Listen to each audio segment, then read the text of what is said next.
2 மாநிலத்துக்கும் சேர்த்து ஒரே ஒரு ரயில் நிலையம் தான் இருக்கு அப்படின்னு சொன்னா நம்ப முடியுமா? என்னங்கிறத நான் டீட்டெயிலா சொல்றேன்.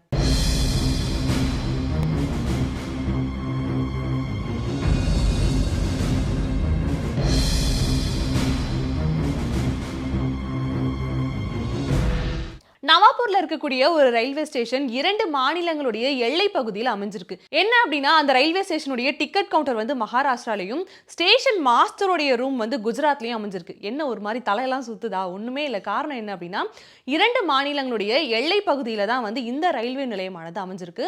மகாராஷ்டிரா மக்களும் சரி, குஜராத் மக்களும் சரி ரொம்ப சுலபமாக அணுகக்கூடிய ஒரு ரயில்வே நிலையமாக தான் வந்து இந்த ரயில்வே நிலையம் அமைஞ்சிருக்கு. அது மட்டும் இல்லாம நவாப்பூர்ல அமைஞ்சிருக்கக்கூடிய இந்த ரயில்வே நிலையத்துடைய பிளாட்ஃபார்ம் வந்து மாநில எல்லை கோடுகளாக பிரிஞ்சிருக்கு. இப்போ வந்து மக்கள் வந்து ஒரு மாநிலத்துல இறங்கி அப்படியே கொஞ்சம் தூரம் நடந்து போனா ஈஸியா அடுத்த மாநிலத்துக்குள்ளே போயிட முடியும்.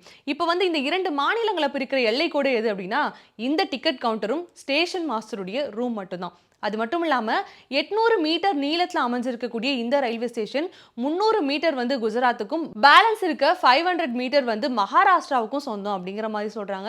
இப்படிப்பட்ட ஒரு சிறப்பம்சங்களை கொண்ட இந்த ரயில்வே ஸ்டேஷனுக்கு இன்னொரு சிறப்பம்சமும் இருக்கு அப்படிங்கிற மாதிரி சொல்லப்படுது. என்ன அப்படின்னா பொதுவா வந்து ஸ்டேஷன்ல வந்து இந்த அனௌன்ஸ்மெண்ட் கொடுப்பாங்கல்ல, ஆனா இந்த ஸ்டேஷன்ல மட்டும் கிட்டத்தட்ட 4 மொழிகள்ல வந்து அனௌன்ஸ்மெண்ட் கொடுப்பாங்களாம். இந்தி, இங்கிலீஷ் அப்படிங்கிற இந்த பேசிக் மொழியை தாண்டி மராத்தியிலையும் குஜராத்லயுமே வந்து இங்க வந்து இன்ஸ்ட்ரக்ஷன்ஸ் வந்து கொடுக்க படுமா. இந்தியாவில் டிராவல் பண்றதுக்கான பல இன்ட்ரெஸ்டிங்கான பிளேஸ் இருந்தாலுமே இப்போ இந்த ஒரே ஒரு ரயில்வே ஸ்டேஷன்ஸ் மட்டும் தான் இணையவாசிகளை அதிகப்படியா கவர்ந்து வருது.